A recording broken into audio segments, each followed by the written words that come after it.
Hey everyone, and welcome back to Beyond the Bar podcast. I'm your host, Denisa Tova, and today we are stepping into the intriguing world of private investigation with Herman Weisberg.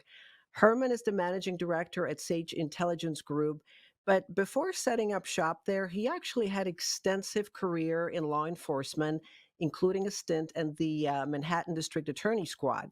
So that experience and background really makes him stand out in his profession, and he'll explain why. He's the man who made a switch from being a cop to being a PI. So welcome, Herman. Thank you for having me, Denise. I appreciate it. So I like to do this. Let's jump into the time machine and go way back. You became a police officer at a very young age. What drew you to the world of law enforcement initially? And then how did your experience there prepare you for your current role as a private investigator? Valid questions there. To go way back, I'd have to say being a little irresponsible and not really having a good structured youth. I didn't do well in high school. I ended up dropping out before graduating. I had some dead end jobs. I early on, I always took an interest in law enforcement and the bad guys versus the good guys and the detectives solving mysteries and all of that. I was an avid reader, watched a lot of television when I was young. When I was floundering around without really any, visions of having a career in anything or any goals related to education, I started taking law enforcement tests, police departments, correction departments, in other cities and states, and the NYPD, good, bad, or indifferent, was the first one to call me. Um, as it turns out, I can't ever regret anything I've done. It was a magnificent career. I don't know if I'd recommend it to everyone these days. It's not what it was. I'm sure there's generations of people like me that have said that it's changed for the worse, but it's become a very thankless job. Um, Mm. I was very fortunate. I took to it right away. I made some great friends. I had some great experiences. Um, I always dreamt of being that guy that doesn't stand behind the tape, but actually picks it up and goes underneath and gets to see what was going on inside. I'm not a kind of guy that likes to wait for to see something on the news. For a short time, I was part of what was going on in the news, and it's always fun. Well, maybe not fun, but interesting. Yeah, relatively early, I went into the police department. Tough job to enjoy when you're that poorly paid. It's incredible that anybody can get in there and work for the amount of money that they offered, at least when I started. Amazing. I don't know how I did it. And I definitely don't know how the poor men and women who had children did it. But it's one of those callings that people have, and you get caught up in it, and eventually it pays off. And it paid off in my circumstances, my experience. Wow. And so, how did you sprung board from being a police officer to being a private investigator? There's a lot there. I know it's not as simple, but yeah, how did you make that change? How and why? I was eligible to retire after 20 years, which was a big, a great thing. The way the pension used to be set up, you can never just retire and move on. But in 20 years, I was still in my very early 40s. So I was lucky enough in my last 10 years of my career at the NYPD to be assigned to a small unit, kind of a sophisticated unit called the Manhattan District Attorney Squad. I worked under the legendary Mr. Morgenthau, who was the district attorney of Manhattan for decades. Um, I took to that part of policing. It really did. It fit me the best. Done. I'd been in narcotics. I'd been in the intelligence division. I'd been in night watch. I did a little bit of everything. But if you told me when I was a rookie the job that I might have had, 10 years into this, I would have said, there's no such thing as that job. Nobody gets to travel the world and work on cases, one case at a time. A detective's world is very, very hectic. The stuff just keeps Mm. piling up. These guys that work in detective squads, it's a whole different world. It's chaotic. It's a bureaucracy. I couldn't stand that part of the police department, the paperwork and all of that. But I did take to working towards working towards a goal, which was basically taking cases, complex cases, to trial. I worked with prosecutors, great people, hardworking, great investigators themselves, but there are times where a detective is necessary. And a little bit behind the scenes there, but it's not so much an us against them mentality, the police department versus the prosecutors, just two different worlds. And it's not like TV where, Law and Order, where everybody happily works together. A detective makes a case, he arrests somebody, throws the gun that he got on the table, he vouches it, and then a year later it goes to trial. The poor prosecutors call that detective thinking that he's going to be continuing and putting little bows all over everything for the prosecutors. Unfortunately, that's not the way it happens. The detective's on to other things. He's got training. He might have retired. He could have got transferred. And it's not easy for the poor prosecutors to get that. So I became, part of a unit that they relied on for either making their own cases if they were very complex, or for tying up the loose ends and preparing things for trial and really doing the kind of the, as you compare it to finished carpentry, as far as that goes, it was really the finesse work of the investigation. And I took to that. I have apparently a good eye for detail. My weakness is I'm a little disorganized, but sometimes that works out well for me. I think outside the box, and I don't get set in one way of doing things. I try to, if something's not working, I try something else. So problem solving became something that I started excelling at. Mr. Morgenthau was eligible to retire around the same time as me. I took that opportunity. I got out. I decided I'm not gonna work for another company. I'll try to do this on my own. And I, I I'm lucky. I had a good, the brain drain from the office after Mr. Morgenthau retired. Prosecutors went into private practice. They'd already had a relationship with me. They knew my style. They knew, that I was pretty committed to their work and always had their back. Uh, it was a no-brainer. It worked out great for me. I had instantaneous clients. I had some success with cases. It's not easy, when you transition from having that shield in your pocket and having the 38,000 men and women behind you that all have different things that they add to a case. All of a sudden, you're on your own. And originally, I tell people I used to pretend I was two people, and then I saved up and I got that second person, and then we would pretend to be four people, and then I saved up, and then I ended up getting a team together.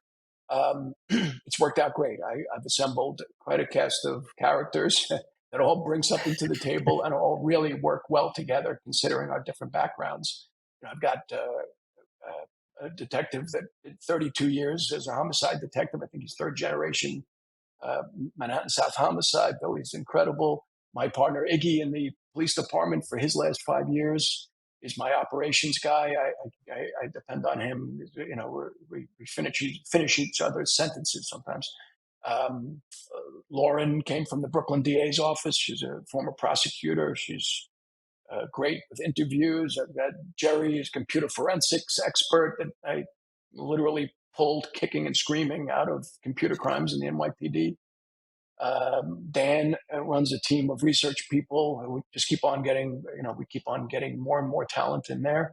It's fun. I have my own detective squad, but we treat each other like a family. That is that is amazing. I knew there was a lot there, that you didn't just leap over and said, "Ah, I'll have a career change." And yeah, look, I mean, we chatted briefly, and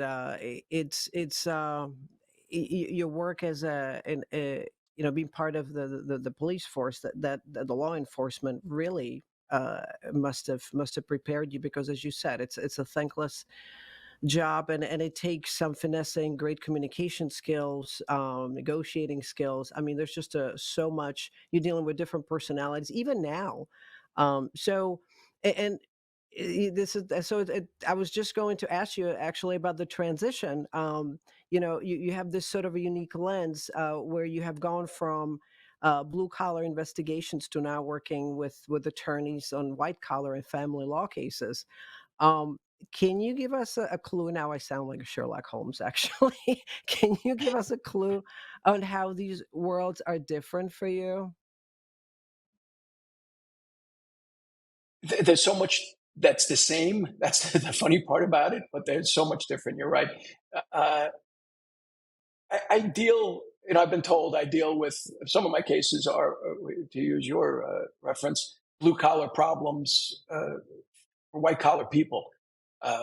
Yeah, there are some things that a lawyer can't do on their own to get their client out of a situation. Every one of them is different. I learn something every single time. I'm lucky I get to apply everything. I have a pretty good memory for what's worked, and I have an incredible memory for what hasn't worked. So I use that to my advantage nonstop. I know when to be pessimistic. I know when to manage expectations. I know very much so what's illegal, what's gray, and what's black, and what's white, and it's very important. Most of all, and I hope I'm answering your question. Most of all, I've learned that my firm works exclusively for and with attorneys. If somebody calls Mhm. me and says I've got a problem, it's I, I would say maybe 2% of my cases go without an attorney supervising it, and technically where I'm taking direction from an attorney, I'm working with the attorney. I learned it's one of those things where if a client of mine ever handed my findings or my firm's findings to an attorney and said, "Oh, I hired a private investigator," I don't think there's ever going to be a situation where the lawyer says, "Wow, this is perfect. That's exactly what I was looking for," because you need that teamwork here. There's a certain role, but it's got to be a symbiotic relationship. I often use the metaphor that the lawyers are the artists. I'm just getting them to paint, but they have to tell me what they're Mm. painting. And the more they can paint that picture in my head, the more perfect the paint I'm going to get them is for every single tiny detail in their masterpiece. It's fun work. I love every minute of it. I love when people say, "So tell me about some of your cases." First of all, I don't talk about cases, but secondly, I couldn't if I wanted to. Every single one of them is different. Every single time Mm. somebody walks into my office, it's never a repeat. It's not. It's just everything brings its own little tiny. There's a solution to everything, and I love the fact that every problem is different. Mm. You know, Hollywood has its own version of what a private investigator is all about. But, you are really living the real deal. And could you bring us inside of the reality of your world? Like, what are some of the typical situations? I know you're not discussing actual cases, but what would be Mhm. some, and I don't know if you have typical because you just said that every situation is different. So maybe what are some situations that you are being called to help people who are not attorneys who are watching this? What is it that you do? And then what is a Hollywood myth? Well, what's the myth and what's the reality, given the work that you do? I'll start with the myth. Yeah, I used to watch those PI shows, and it was one guy sitting in an office, and a woman, his assistant, sitting outside, and he would do everything from surveillance to interviews to that part is not true. I'm good at certain things. Iggy's good at certain things. Billy's good. Everybody in my office has their good points and strong points, and it's up to me to delegate and to utilize everybody's skill set. Um, Hollywood, they've never done a television show that I've come across that brings any reality to what a private investigator does. Yeah, I deal with celebrities. I deal with high net worth people. Most of all, I deal with really smart attorneys. Um, I deal with problems that they have made movies about: stalking, extortion, um, internal theft, criminal defense. I do because I love that world, and I think everybody should have a shot at having someone like me assisting their attorney to find what's out there. People rush to judgment these days. There's hardly any reason for a courtroom. Sometimes people just believe the first Mm. blur about in the press. And I'm telling you, I don't talk about cases, but the stuff you haven't heard about, of horrible situations and positions that people were put in by other people that turned out to be not true. I'm a Mm. big believer in, don't blame the victim, believe the victim. But every once in a while, it doesn't hurt to have somebody playing the other side just to make sure that it's a fair playing field. It's extremely important to me. I don't like it when people rush to judgment on things. I've seen the stories that I've been involved with on the news, and then later on, I've gotten those assignments or those cases, and I say, wow, the media, this 24-hour news cycle that everybody's trying to feed this big black hole of information. It's dangerous, and yeah, it's Yeah. fun when I win. I don't get to tell anybody about it though. And unfortunately, I'm not going to tell anybody about it here either. It's one of those things. Yeah, you wow, that is so true. I actually did television for a few years, live television as a financial expert. And you're right. You are it's being stressed upon you to come up with screaming headlines. And so you often wonder, Clickbait. Yeah. there sometimes, right? Sometimes exactly, exactly. There are two sides. Sometimes there aren't, but sometimes there are.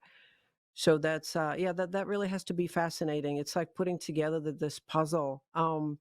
Well, stepping Mm. outside of that, so what what are your go-tos to blow off steam? What do you enjoy doing when you're not I don't even wanna ask when you're not working. I think your brain's probably working nonstop, but if you were to shut it off, what what Isn't would you everyone's? do? Yeah, I try to shut it off. I stopped running a long time ago. I used to be able to run, and now I can't. But I can walk, and I do trail walks, and I try to keep the phone in my pocket. It just doesn't work. But yeah, that's one of the things that I can get rid of stress with. I have a dog who's become my walking buddy, and that's where I get away from it all. But every once in a while, my poor dog has to sit there on a trail and stare at me while I frantically am texting into a phone because I'm open 24/7 and dealing with two coasts. I'm dealing with New York and California. So by the time New York starts closing their day, California's just heating up. It seems like attorneys like to call private investigators towards the end of the day. So I never really catch a break with that, but that's fine. I'm only going to get concerned when they stop calling. That is so honest. Thank you for admitting it. I think many people try to say, "Well, I do reset, and this is what I do." The reality is, do you really? How much of it do you really do you really do? I am my brain always is always active. You're a dad. What would your how would your kids Yeah. describe you? I would say I'm crazy. They like I'm sure most kids would describe their father. I'm definitely distracted. I try not to be. They understand, and they hear me, and they know, and they've met lawyers that I work with, and they might have caught wind of a tale or two. And they, sometimes I'm on the phone in the car, and I can't tell you I would ever say anything confidential, but they know how intense this work is, and I think they just Yeah. understand that, and they also appreciate probably even more when I am looking into their eyes and when I do throw my phone halfway across the room so I can stop looking at it and stop dealing with something and start dealing with them. I'm very passionate about my children's well being, and they're both flourishing. So apparently, everybody's doing something right. But I do look forward to the days where maybe I can go on vacation and not look at my phone. It's just not now, so I have to try to live that balance. It's difficult, but everybody has that balance. I'm not complaining. Yeah. To me, that you have to find what works for you. If sitting somewhere, I mean, beach is great. I love the beach, but sitting somewhere, for hours and hours and without feeding my brain, just sort of staring into the ocean. I'm going to be honest with you. I couldn't do it for a while. Yes. And then I want to, I'm curious. I may not be necessarily checking my emails, but I'll want to learn something, read something. So, yeah, we have active brains.